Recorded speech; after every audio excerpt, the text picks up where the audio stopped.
fasteignamat rétt kaupverð fasteigna? Stutta svarið er nei. Þetta er rosalega algeng mýta að fasteignamat endurspegli rétt verð fasteigna. Það þarf að hafa í huga að fasteignamat er skattstofn og ekkert annað.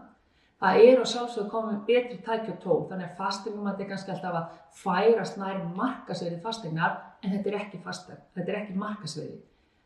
Fasteignamatið er reiknað út í febrúar og það tekur gildi áramótin, þannig að það er ansi margt sem getur gerst í heiminum og Íslandi á þessu tímabili.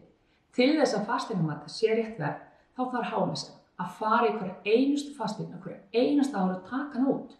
Vegna þess að sumar fasteignir eru algjörlega endurnýjaðar á meðan aðrar eru upprunalegar. Sumar eru með löngum þröngum gangi og svalir í norður, á meðan aðrar eru ótrúlega vel skipulagðar með stórum suðurpalli. Þannig að það að vera að skoða fermetraverð og staðsetningu í hverfi er ekki nóg.